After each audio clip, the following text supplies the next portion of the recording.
are listening to Around Comics. You are listening to Around Comics. Welcome to Around Comics, episode 385. This is Trade Talks. Oh, wait, I gotta...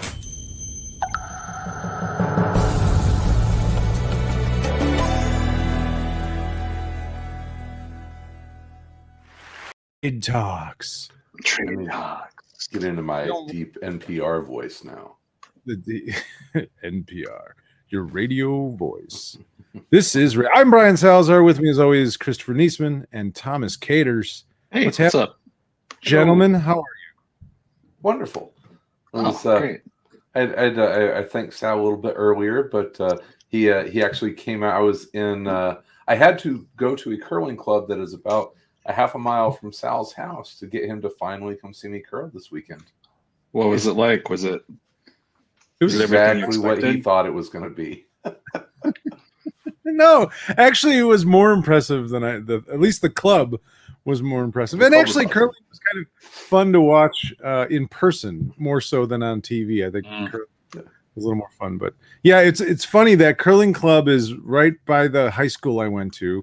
And when I was young in the 70s, there was a small theater there called the Bijou or something like that. And it played like grindhouse movies and porn films. So that's the legacy of that curling club. It used to be a porn theater at one time, I think. Nice. So there you go. Yeah, that's good. It's got good bones then. That should work out perfect. Yeah. It's nice. Yeah. Who knows? A roaming zoned for porn. Yeah, it was the 70s. I think everything. Yeah, everything was. Remember, that's a weird memory that I have from being a kid. Not that I ever went in there, but I remember like the marquee. I remember seeing the marquee and like it would be like XXX. Your mom would be like, "Don't read that." Things, like whenever I go back to Green Bay and I drive around, there's all like, it's funny, like the stuff that gets cemented in your mind of like, I remember there's this Chinese food place that was like in this greenhouse that it had like dragons on the corner. I mean, it was laughable. It was weird. And I remember it got torn down and a Taco Bell got built there. And every time I drive past it, I think of the Chinese restaurant that used to be there. And how much you miss that was probably the mid 80s when, it last existed. We had a Taco Bell right. Well, there was a Taco Bell right across from that strip mall. There's a Taco Bell across the street from every strip mall. Let's talk about our trade, since this is our Trade Talks episode. Hey! So for the video audience, I'm holding up the trade here, and for everyone listening, we are talking about We Only Find Them When They're Dead. It's from Image Comics. It is Al Ewing, Sal's new best buddy, and is it Simone DeMeo? Is that DiMeo?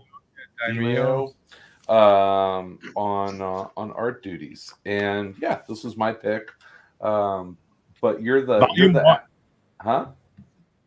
1. Volume 1, yes. $10, $9.99 if you want to buy it retail. It's also available on Hoopla from a lot of libraries, including mine here in Wisconsin.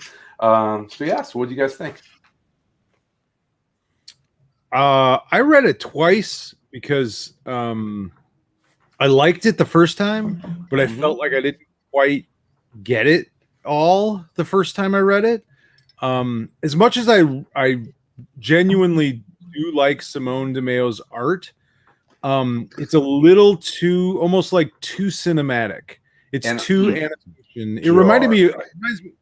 It's dark. It's a lot of blurry lights. It's very. It reminded me of like Blade Runner. It looks like Blade Runner. Yeah, but like Robotech.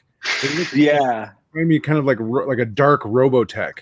Yeah, but I liked the art, but it was so cinematic that at times I felt like it didn't serve the story as well as it could have. So it was a little confusing sometimes. Yeah.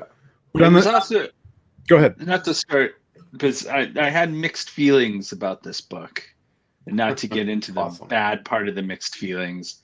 but like the art is really cinematic and really dynamic, but also I think it's a little hard to follow sometimes because the setting is all one place, and it's hard to sort of get a feel for what that spaceship actually feels like.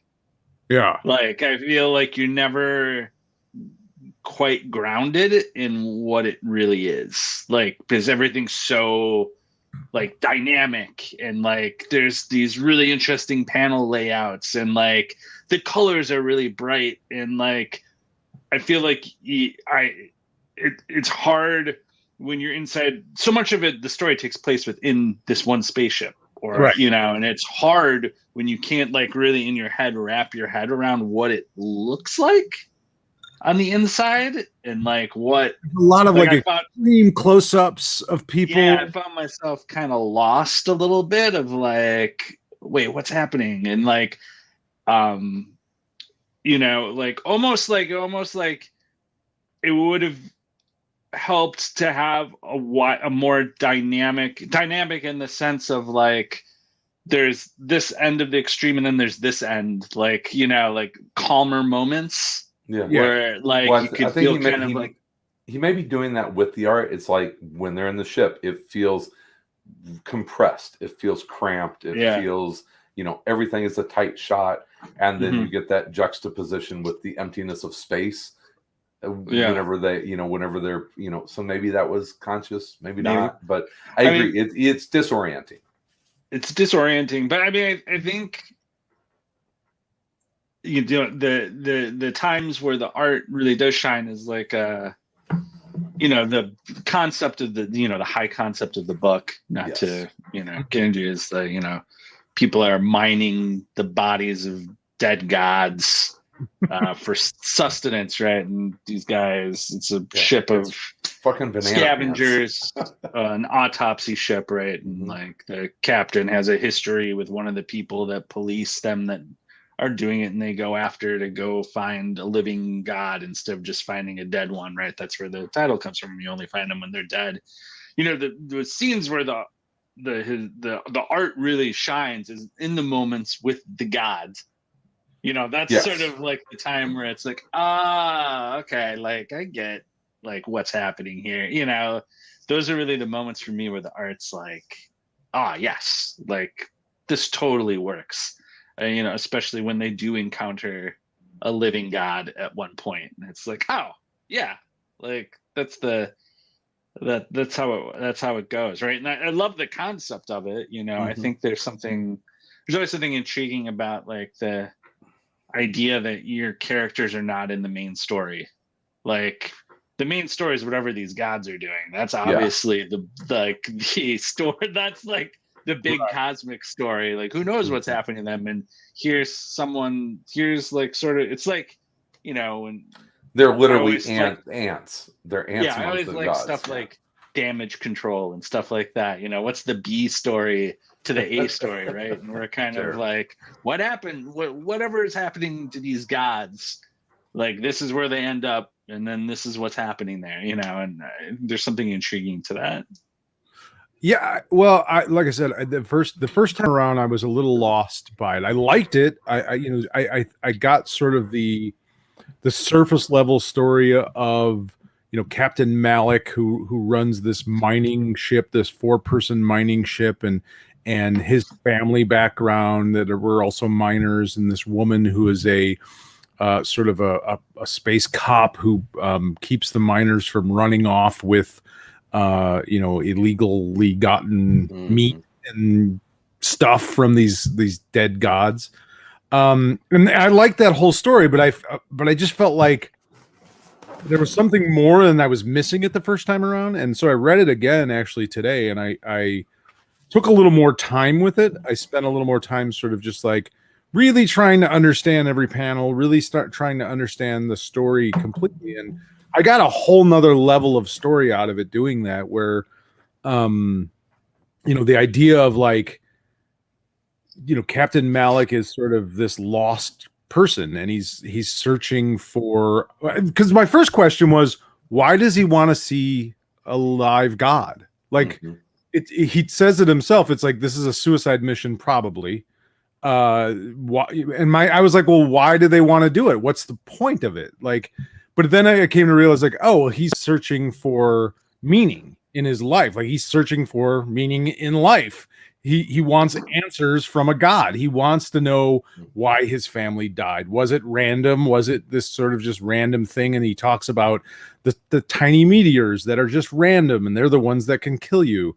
And he wants to know, is life just random, or is there some sort of meaning to it? He needs this sort of closure from his family dying. And so that made a lot more sense to me then. And the idea of, there's a religious aspect to this story. There's a sort of metaphysical aspect to this story. There's a lot of stuff going on in this underneath the surface as well. You have sort of this, story of him and his brother and his brother's fiance and all of that.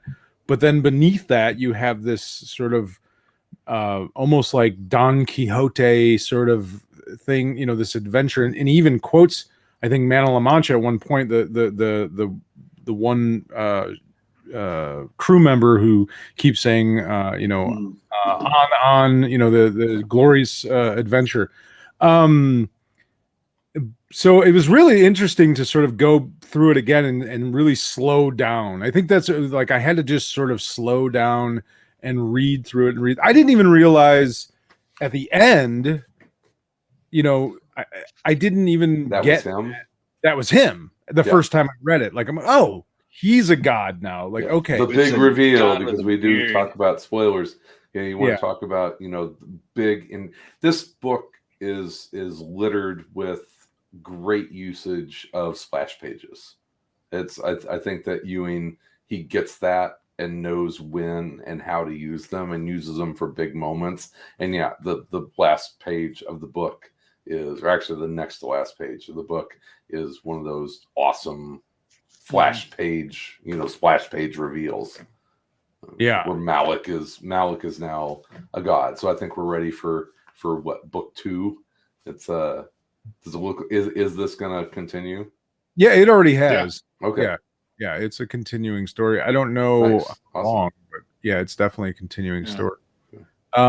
It's interesting. I mean, even the idea of like, there these scavengers that are surviving barely off of the corpses of gods. Like, what would that do to a society?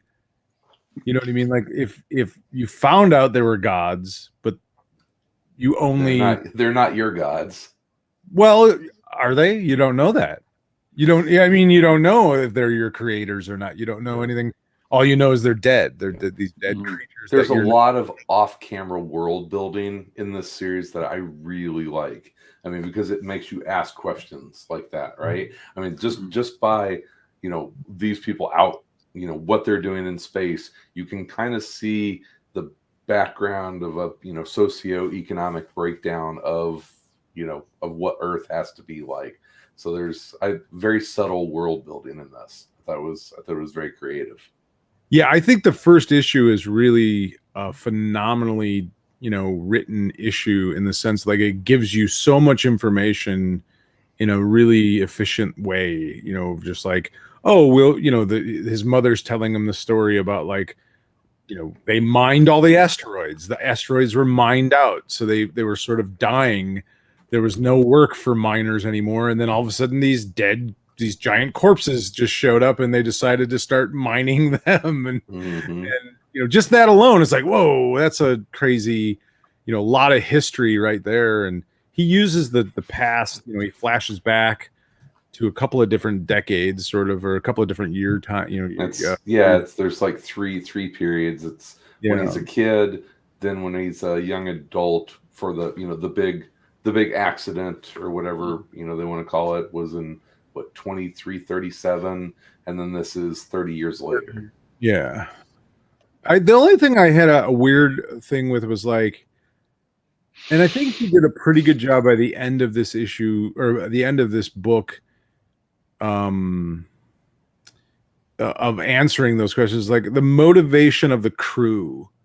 at first is like, why are they going? Like, I can almost, I barely understand why he's doing it, but then the motivation of the crew seemed pretty thin. But then he sort of slowly reveals each of their motivations and their connections, why they were there for him, that kind of thing, which I thought was pretty interesting. The whole thing, the way that the whole book unfolded, I just thought was interesting. Yeah. Like, he doesn't, it wasn't just sort of a straightforward tale. It was, there was a lot of little parts of it that had to come together in the end that I thought was pretty well done. But I can find it, like I said, the first time I read it, it was confusing, but maybe, that was my fault too, of just like not taking the time. I think we get into a routine of, I need to plow through this trade, or it's work to read the comic instead of take a deep breath, relax, and sometimes the story has to lead you. And I think we forget that sometimes. Well, I do think, I said I kind of had mixed feelings about it, because I do think at times there's a real push-pull of words and pictures at times, where I almost feel like there's a little bit of like, I need these words to explain what's happening, because the picture is really pretty, but maybe it's not landing what's happening. Like, there's certain times within the book where I kind of feel like I'm like, oh, okay, like, you're showing me something and you're telling me something, and they're not working together super tight all the time, like, and sometimes they do work really well, and it's like, there was part of my mixed feelings about it, was at times where I felt like characters, it's always strange when you're reading a book and a character's talking about how shitty their ship is, and it looks the same as the other ship. Like, there's always like a weird, like, language and visual tension, that not in a good way, but in like sort of like sometimes I felt like they were kind of pulling at each other instead of like going in the same direction all the time. And it kind of like would weave in and out better at times, and sometimes it would land really well, and sometimes I'd be kind of like, I don't know, like, like this, like that sequence especially, I was sort of like, what is happening? Why am I being told this? Like, again though, like, I liked it. It was just like, there are certain times in it where I was like, I'd like to see this go for a while and see if they landed more on the stronger parts than the weaker parts, because I think it got better as it went along. And like, when you got to the end, I felt like, oh, like, these are kind of working really well together. It's just sort of like in some of the world building sequences at the start, I was a little bit like, well, the character's telling me one thing, but these pictures definitely are not telling me that, right? Like, I'm like, does these ships look kind of the same? Like, well, I got a character telling me this ship is, everything's old and busted.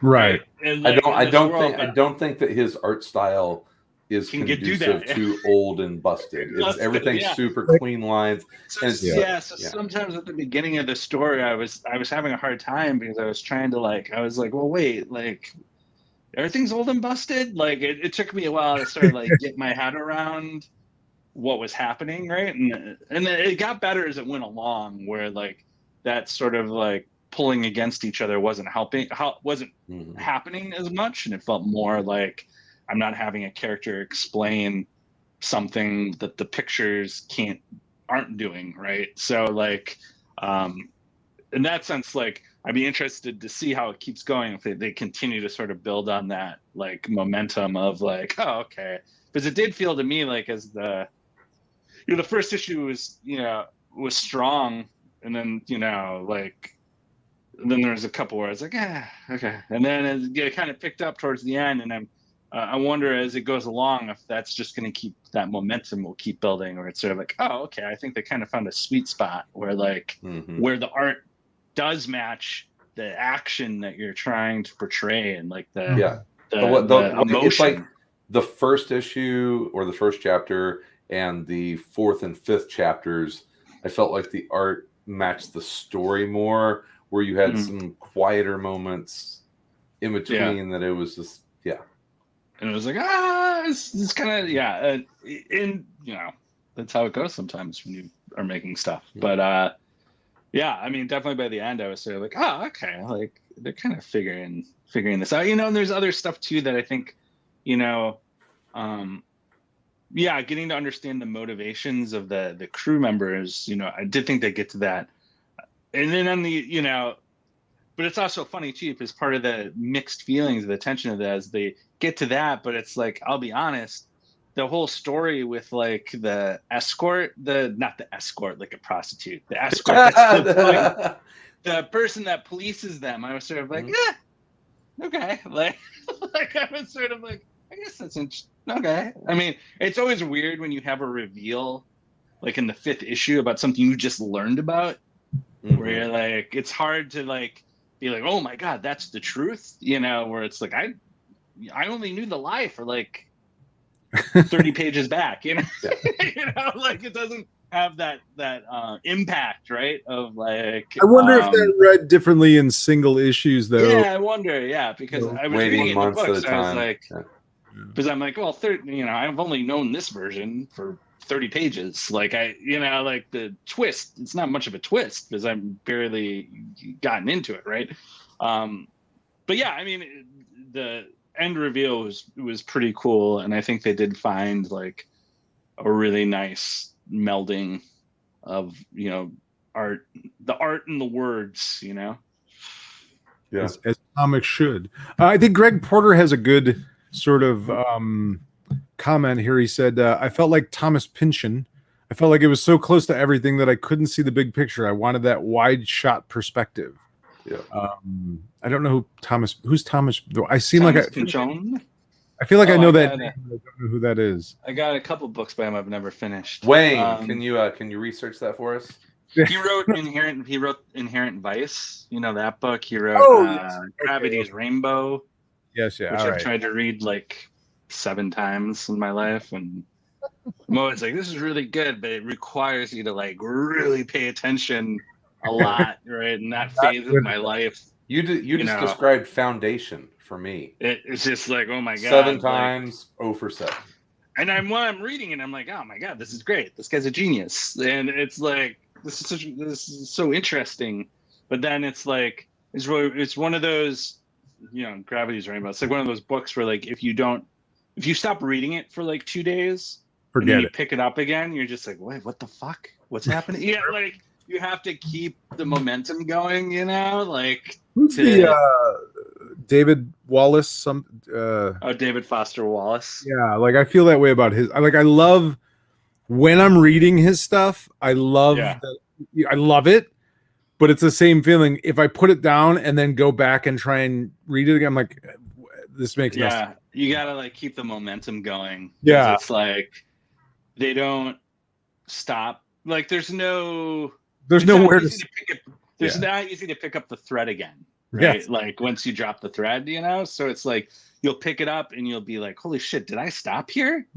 Like, because I don't really, Did I fall asleep with this book on my chest? Is that what happened? If you keep going, it's fine because like you're keeping you get the thread. Into the rhythm of it. You get into that, that sort of. It's rhythm. like, oh, I haven't picked this up in 2 days, and then it's like, oh shit, I don't know what's happening. It's like, even though I've been reading it for like a month, I'm like, wait, what? What happened? I think if I read this in single issues, I would have that issue too. And like I said, I went back and read it again. Just because I'm like, I don't think I understood this story. I don't think I got it, But yeah, I did really like it the second time around. I really did enjoy it. But it was funny because, as Chris had said earlier, I talked with Al Ewing, the writer of this book, over the weekend, and that episode will be coming out on our Patreon page sometime next month. After I edit it. Find that at patreon.com/around comics. That's correct. And but one of the things in our very long conversation that he was talking about that was interesting to me was he was talking about I don't remember what book he was talking about that he did this in, but he was talking about how he was using caps and no caps in all the caption boxes. whereas normally in comics it's all capital letters, right? Mm-hmm. But he had kind of taken that from, I think, Ed Brubaker, he had said. And I was like, and he was sort of explaining what he was doing with it and why. And I was like, God, I don't even, and I read the book that he was talking about, and I don't even remember noticing that. Like, I don't even remember. And you know, he's sitting here telling me how he sort of fought this all out and you know, used it in a certain way. And I'm like, I didn't even fucking notice it. I'm not taking enough time reading comics. I'm like you say, you know, I'm just like blowing through things. Yeah. Maybe there's more to But stuff like that, you know, stuff like that, or like, you know, whenever you think that's about super like granular, you know. typography, right? Like you might not know, you don't look at it and say like that's what this font is, right? But that font, whether you recognize it or not, has a subtle effect on your feeling of it, right? So you might have felt differently about it without consciously being like, oh, okay, right? Like there's all kinds of little things like that, right? Where you're like, may have affected the voice in your head, you know, in a way that you didn't consciously perceive, you know. Yeah, To give you credit. I appreciate that. Yeah. Somebody's been to Wisconsin recently. We got some new Glarus. Is that what we got? I'm drinking the pot. Minnesota. What I can't understand is how do you fuck up a beer label so bad? Like where it's humping the stage. You know what? Those every time since the first time I've ever seen New Glarus, I don't know why, but what that reminds me of is the very early stages of Dungeons and Dragon books. That's what that fucking label reminds me of. Like the worst. The label used to be simpler, right? So it's a cow jumping over Wisconsin. It used to just be white. The label was just white, and it had the cow in Wisconsin. It was so much simpler. And then they did this weird thing with all their labels where they have this gradient, like that goes down that they added that looks like someone spilled water on like a painting, like a watercolor painting, and it leaked. The first time I got the new bottles, I was like, what happened to the case? Like, the bottles are different because they've got the Wisconsin thumbprint is the design. Like, so it's so weirdly complicated. Like, here, the little label talk, guys. It is still a tasty ale. Little graphic. Good. There you go. For all of the video watchers, there's some Wisconsin beer on display for you. That's my creative direction. Spotted cow from New Glarus for this label. I would be remiss out of Wisconsin if we didn't read this long post by Wayne because you asked him to research Thomas Pichon. He said, as per the New Yorker, he is almost a mathematician of prose who calculates the least and the greatest stress each word and line, each pun and ambiguity can bear, and applies his knowledge accordingly and virtually without lapses, though he takes many scary, bracing linguistic risks. Thus, his remarkably supple diction, I wish I had a supple diction, can first treat of a painful and delicate love scene and then a roar without pause into the sounds and echoes of a drugged and drunken orgy. That's a lovely. Tells me nothing of who he. Yeah, it's just that is the most New Yorker piece I've heard in a long time. Well, you know, nothing makes you feel dumb like reading the New Yorker. This whole episode has kind of made me feel kind of dumb. People in the comments quoting fucking authors I've never, not smart enough to read, and I can't even understand a comic book, let alone. Like I said, I've always enjoyed the half of Gravity's Rainbow. I've been able to get through it before I inevitably miss it for a couple days, and then I'm like, fuck. Like, I don't understand what's going on in this book. But yeah. What did you guys think? There were a couple of scenes I thought were interesting in this book. The one was sort of the the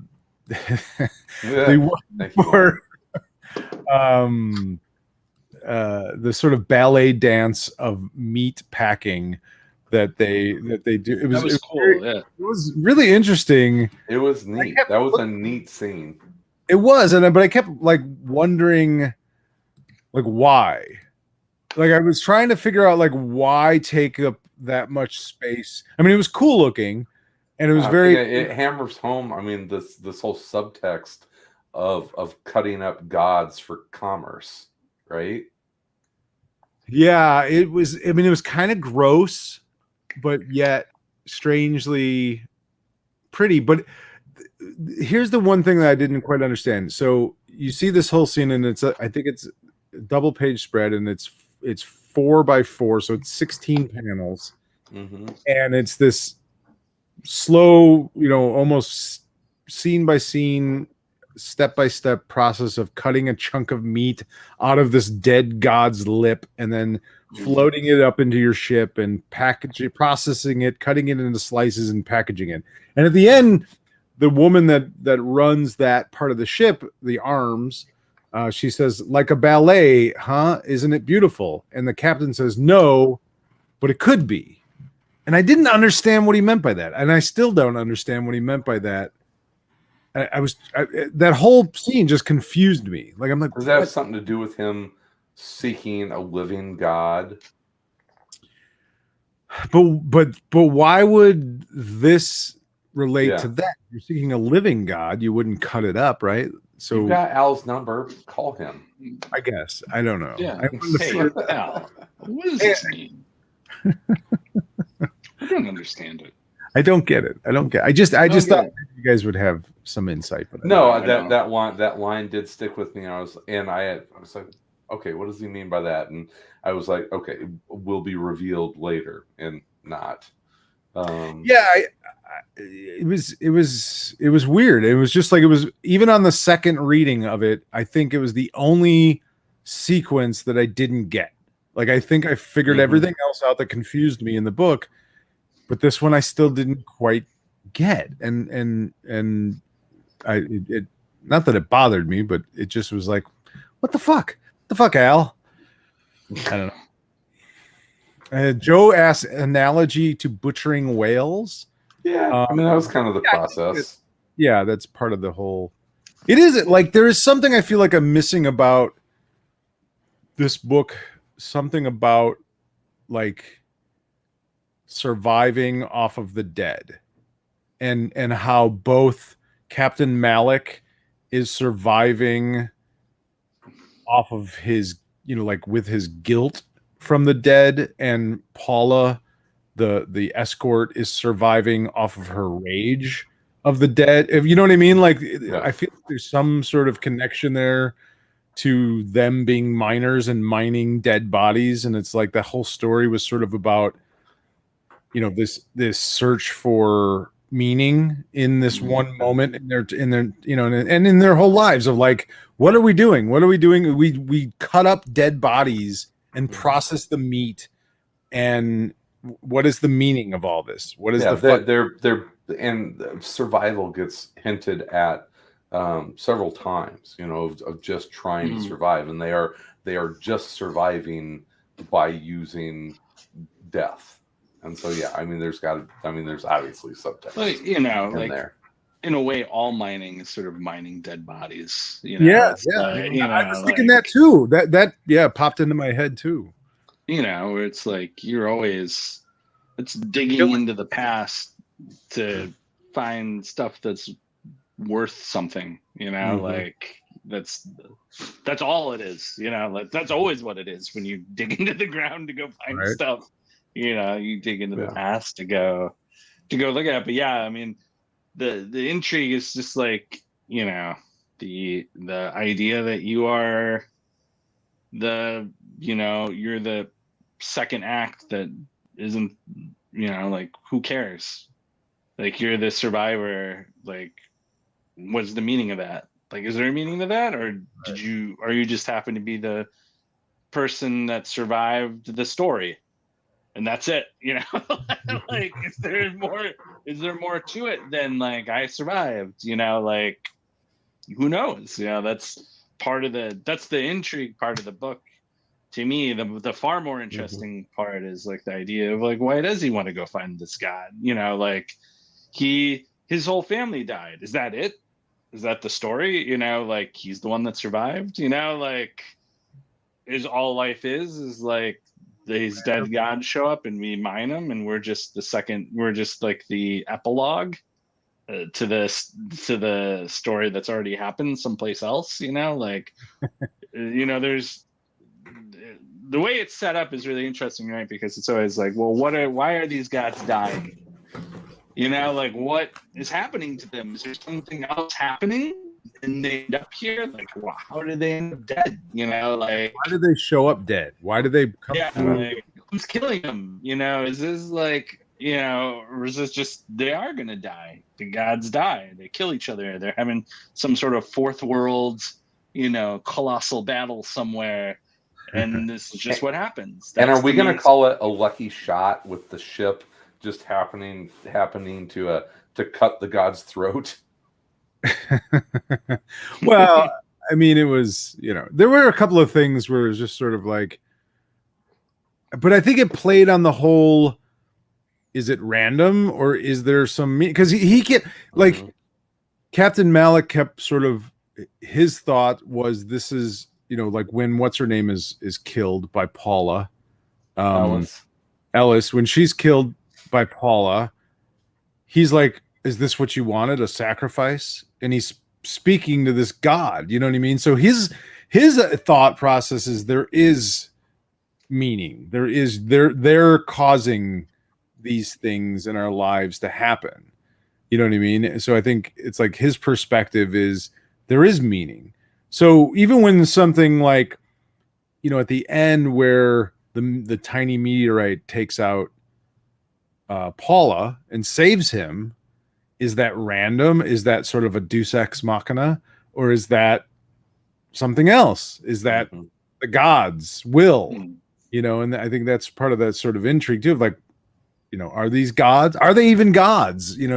How do we know that they are gods? Or, how does anyone, how do you, and I thought there was another interesting part too, of like, they were like, well, what if they can only exist in our universe dead? What if they can't, and that sort of idea of like, what if they just can't show up alive? What if you can't ever see a god alive? They can't physically form and, for you to see them. I don't know. There was a lot of questions. There was a lot of interesting things. And then, like you said, at the end, when he shows the last page, you're like, oh shit. Yeah. Things have changed a lot. Right. Yeah, because we're going power cosmic now. Yeah, I don't know. I really don't know where this book is going at this point. Like, I almost feel like, like you're saying, Tom, this is sort of the prologue to a bigger story. But it's like, when I was reading it, it felt like this is sort of a finite story. This is going to end at 5 issues, and then some other cast members are gonna, or it's, you know what I mean? It's almost surprising that it's going to continue. Obviously he has, his story figured out, but it's like, it didn't feel that way. Like it didn't feel like it was going to become a bigger story. Joe G says eventually you're going to run out of dead gods. Eventually that happens. Yeah, we're going to run out of oil and water and all the things that we mine here, right? At some point. Yeah. So I'm looking forward to getting the second volume of this. It's certainly enough of a hook on that last. I gotta figure out what happens, right? Yeah, I mean, yeah, it's an interesting book. I'm definitely intrigued to see where it goes. It was unexpected, for sure for me. Yeah, I mean, it's a high concept sci-fi, and then it turns into really just a revenge book for several issues in a row, and kind of a almost like Smokey and the Bandit / revenge book, and then it goes back to kind of like high concept. So we'll see. Nothing with a little Smokey in the Bandit. Every book should have a little Smokey in the Bandit. Yeah. Touch. Some warp speed car chases, basically. Yeah, exactly. Definitely could be an animated series. I mean, it's drawn that way. Yeah. So I wonder if Simone DeMeo comes from that world or is just really likes that stuff. I mean, it's so animated. It so much looks like like scenes. Some of it just looks like a cell out of an animated, you know, thing. Yeah. And I like that. I mean, it's definitely his style. As I was going through it, just the coloring is pretty masterful. It comes off dark, and I know that some of that is very intentional. But man, it just felt like it had a Blade Runner color scheme the entire time. You know, use of like the bright neon signs, but then doing gloom and noir so well. It felt like that futuristic, really almost bipolar color scheme. Yeah, I can see that. Yeah, I mean there was a lot of interesting,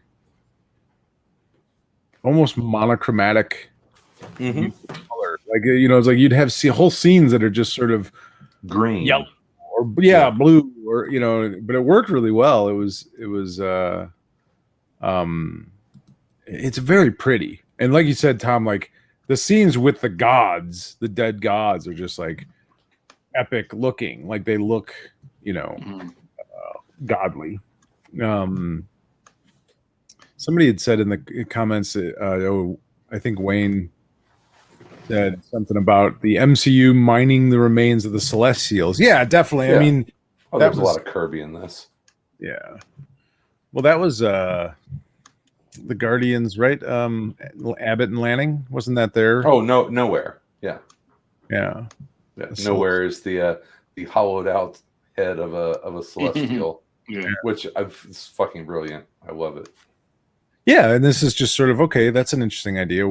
How do you tell a story now? Another story that's not Guardians of the Galaxy. I'm going to tell the story of the miners and not the heroes necessarily. Yeah. Yeah. I don't know. So there you go. Yeah. Pretty good. Yeah. So there you go. We only find them when they're dead. Like Al Ewing and Simone DeMeo. I'm going to sneeze. Oh. DeMito? Ah. Oh my God. So unprofessional. Thank you. Sorry. Oh, wow. Goodness. You couldn't hit the mute button? Sorry. What's the matter with you? I want to sneeze all over the screen. I apologize, everyone. So that's our book of the month, or our trade talk for this month. Whose pick is it? Is it my pick? I think it's my pick, right? Yes. Yeah, because I think that Tom saved us with a Legion overhaul. All right. No massive collection of books. Keep it simple. Yeah, Teen Titans Omnibus Volume 1. Let's read. I'm going to pick an Archie book. Archie books? Oh boy. No, I'm going to pick Ether Volume 1, Death of the Last Golden Blaze. This is by Matt Kindt and illustrated by David Rubin. It's 5 issues. The Ether series, I think there's 3 or 4 volumes of this that have come out, but this is the first volume. Awesome. I love David Rubin's work. And yeah, I'm interested to see what you guys say about that. Nice. I am excited. It's a little weird. It's another weird book, but it's not 12 issues. It's 5 issues. That's it. There you go. 5 issues. Kind of all the weird you can throw at me for 5 issues. So that'll be our next trade talk. As always, you can join our Amazon book club or our Google group and keep track of the books that we're reading every month. We're going to try and do this monthly trade talks. Yes. I screwed us up, I learned. Let's take some responsibility here, Sal. I learned my lesson. 5 issues. I picked a 5-issue book. So there you go. Ether Volume 1. It's a Dark Horse Comics. It's 142 pages. All right. There you go. Yeah, nice and easy. I'm going to pick From Hell for my next one. Fuck you. That's a book. It's like if I'd have to try and read the whole thing at once because it's another one. Like if you put it down, forget it. I'm like, wait, what's happening in this book? Yeah. Did you ever? And I understand why they do it, but were you ever tempted to get the color reprint of From Hell? No, Mm. no. That's it exists in black and white to you, and that's fine. no. I don't even think it's that as much as I didn't even love it in black and white. So Really, I thought I would have figured you as being a from. Well, it's like his most British book. yeah, it's not my favorite moral work. I would say. Yeah. Greg Porter says the ether is on Hoopla! Exclamation point. It is on Hoopla. Yes. There you Yes. go. Yes. For everyone out there, we try and do that. We try and make it something that you can order on Amazon, get at your local comic shop, or at your local library, and through Hoopla, because Hoopla is awesome. It is. It is. Hoopla. We should get a sponsorship from Hoopla. I don't know if they sponsor podcasts, but man, I don't have any money, man. Those public libraries. Public libraries. Yeah. They ain't handing out grants, man. Certainly not in Florida. That's they're not. Oh yeah, not. Yeah, our library is delightful here in Wauwatosa, Wisconsin. Big Is fan it? of the library? It is. It's actually a very, very nice library. And they just rebuilt ours. I haven't gone into it, but Oak Park Library is fantastic. I would imagine. I mean, it's Oak some Park. old money there. It's they got a good library system. Yes. All right. So anyway, so check out Sal's pick Ether. Get on the Hoopla or anywhere else. What else do we have to go over besides? I mean, check out the Patreon stuff. Sal's got interviews out there and Big Geek Show, and Tom's doing Tom versus, and I'm being kind of worthless here on the sidelines right now, but I'm going to pick it up. I'm working on it, bud. Pathetic. I know. Tom, I know. We got a new Tom versus coming out this week. Mm-hmm. I just recorded another Big Geek Show episode today, actually.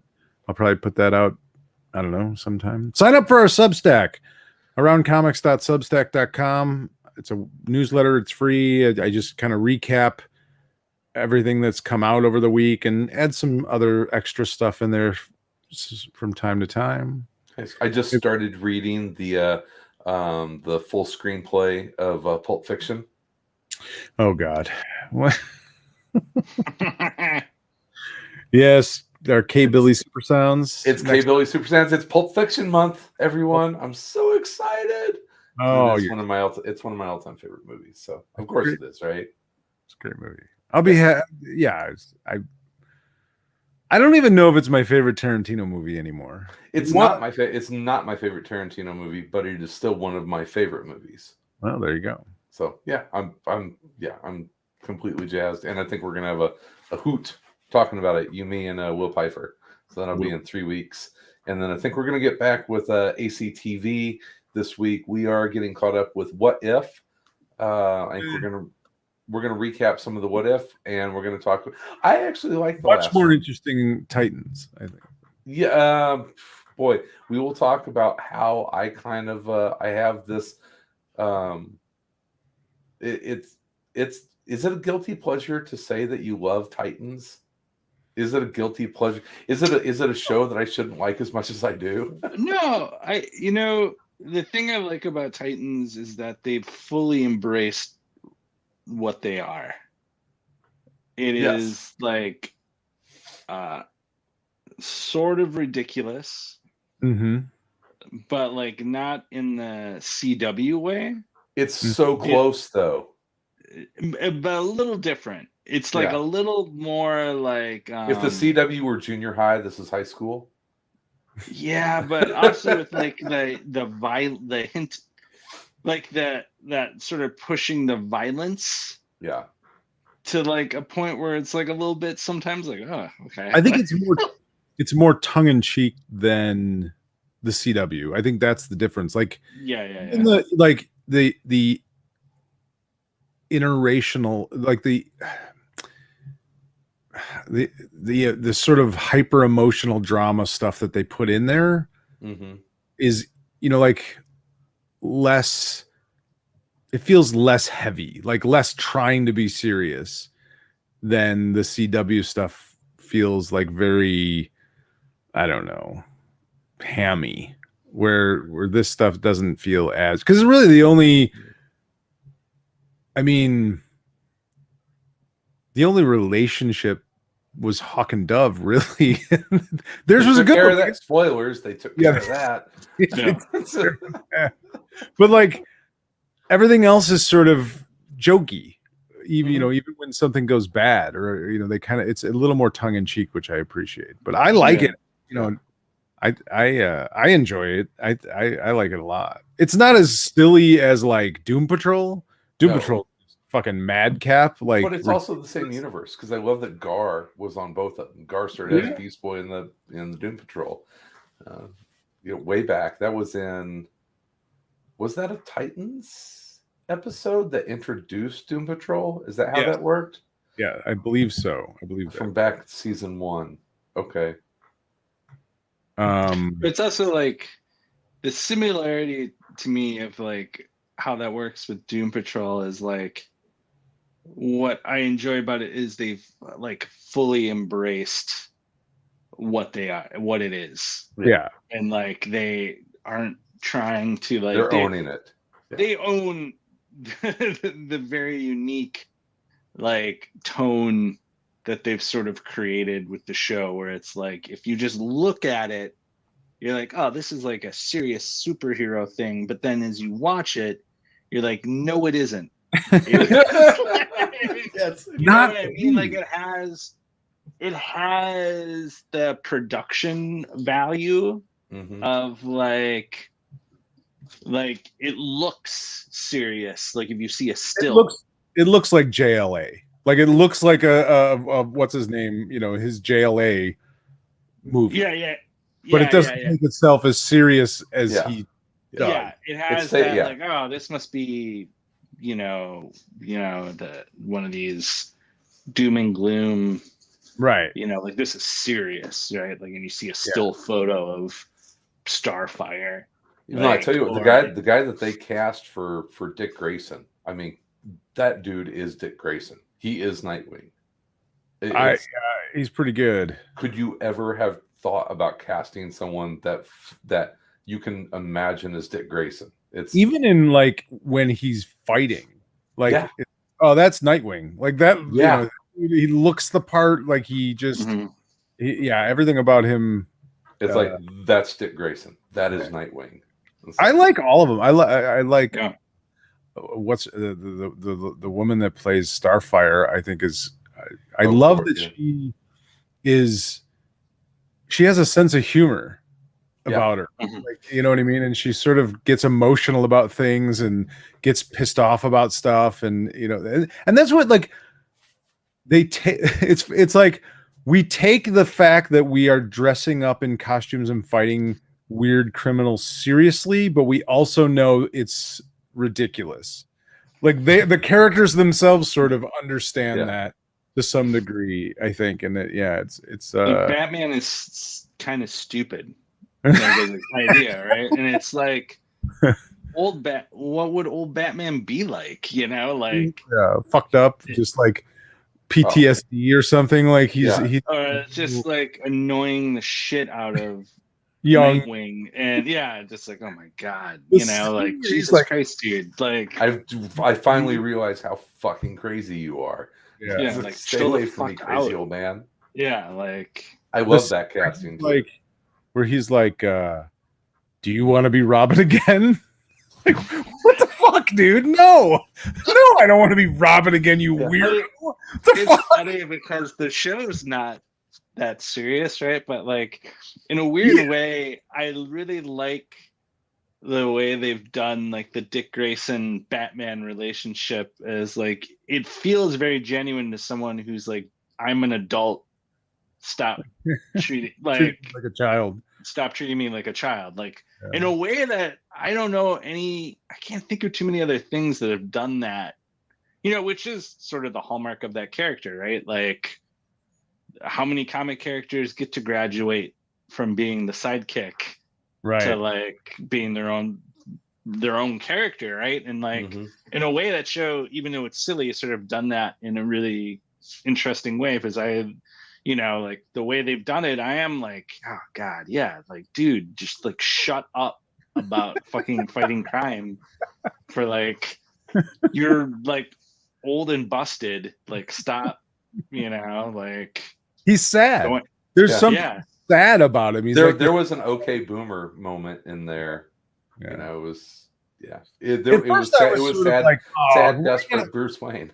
Yeah, I was like, why you got to do that to Bruce Wayne? But then it's like, no, this makes complete sense in the context of this show. Like, yeah, totally. It's the perspective of these young, ex sidekicks and young heroes that are dealing with this, they're the second generation or whatever of heroes, and they're dealing with the old one.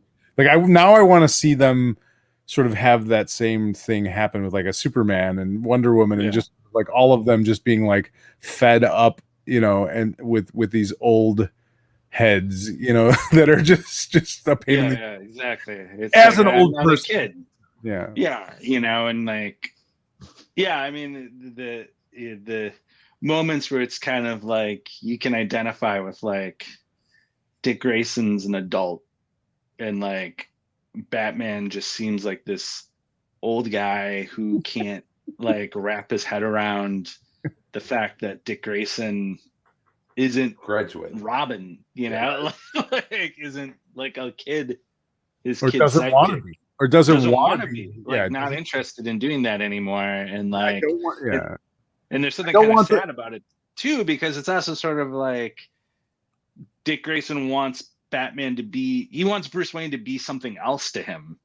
Yeah. And Bruce Wayne can't be that. Like, he's just incapable of being like more than like the thing he's cast. He is what he is. Like, this is what he is. Like, I'm Batman and you're Robin. And that's like who we are, and it's like, I don't want to be that anymore, like, I don't want to run the family business, Dad. Exactly. And it's sort of like, it is weird because it is like a thing where it's like, yes. In this weird show, they have this dynamic that I'm like, yes, that is, I totally get that. Totally. It's like very real in a very silly show of like that, that somehow they've pulled that off. And there you go. Tom has finally gotten onto an episode of ACTV. There it is. We'll just cut this in. Just cut that in. So, going back a little bit, Wayne asked a question. What do you guys think about the Substack news with those creators joining? We talked about that a couple weeks ago, yeah. I talked about it at length on a Big Geek Show episode too, but I don't know. It's interesting. I don't know how it's all going to pan out. It seems, like some people are making a big chunk of money off of it, and good for them, but will it have legs? I don't know. And we'll see how it develops as a platform for comics. I'm not sure how good of a platform for comics it is. Who knows? But I'm sure they're going to, sort of change it to fit that better, maybe. I don't know. I haven't actually read any comics on it yet, so I don't know how that's going to look, how that's going to work, but it's interesting. I mean, we talked about that a couple episodes ago about just sort of the evolution of creators wanting, cutting out all the middlemen, going direct to their fans. So I don't know. Cutting out the man. Yeah, cutting out the man. Yeah. Damn the man. Wayne mentions Sidekicks by Rick Veitch, or the Brat Pack, Rich Veitch's Brat Pack, which that was kind of one of the first takes I read of kind of the life as a sidekick and the unglamorous life of a sidekick, and the only way that Rick Veitch could do that story. It's still a good one. Like stuff like The Boys and that sort of darker. You can draw a line back to Brat Pack. For sure. What's the other Veach one in the same sort of, I guess you'd call it a universe, but it's not really, but it's just Max Immortal. Yeah, Max Yes. Immortal. Oh God. That's another. God, I haven't read those are 90s books, right? Brat Pack was 90s, early 90s. I got mine around here somewhere. I don't know off the top of my head. I can't remember. It might be earlier than that, but the one Wayne put, the one that was another good one. He's got a whole bunch of like 3 or 4 different books about like the dark side of superheroes that all predated. I think, Veach was ahead of his time. I want to look this up. Rick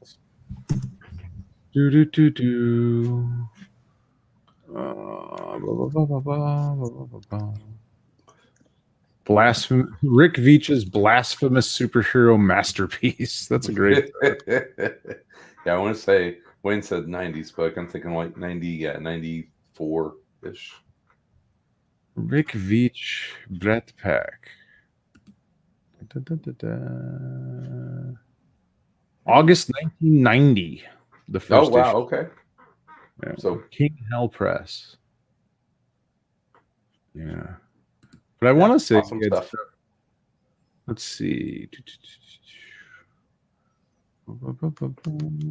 Sorry, I don't mean to hold us up with it's like thrilling radio, Sal. I know. Well, yeah. What are you gonna do? Rick Veach's Swamp Thing was also very good.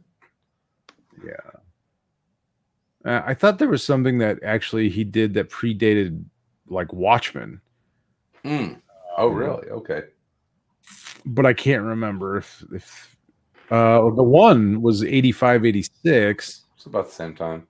About the same time. 84, no. Yeah, I don't know. I thought there was something, but I can't remember.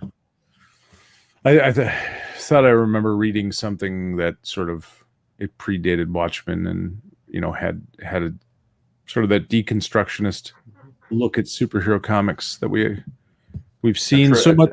Yeah, a tribute to Alan Moore, and it was actually some other people doing it about the same time. So Veach would have been one of those guys. So, all right, very good. Well, I think we went over our trade talks. Sal picked a new one. We mentioned all the Patreon stuff. We had some good banter with the folks in the comments section. So if you want to do that, just log into Facebook or where do they do the comments at, Sal? Huh? How do you do comments? YouTube, Facebook, Twitch, Twitter. We're on. You can. They all feed into the. They all feed into the same place. Okay. So everybody is on different. It's usually Facebook or YouTube. It seems like most people, but yeah, please come and join in. Mm-hmm. We've had the last episode we put out, the 384, for whatever reason had like a bump. So thanks for people that are downloading the episode, and hope you're enjoying it and download this one and future episodes as well. All that good stuff. All right. Awesome. So we've got more stuff coming out this week. Check it out on the Patreon, and we'll be back next Tuesday for a trade talk-less discussion about everything in and around the world of comics. Wow, look at that. Just totally butchered that up, didn't I? Yeah. I don't know what you're doing there. Yeah. Just is that movie everywhere in? No, forget it. No, forget it. All right. You killed it. It's over. 14 years. How did I screw that up? Hey, everybody has a bad day at the office, Sal. It's a gift.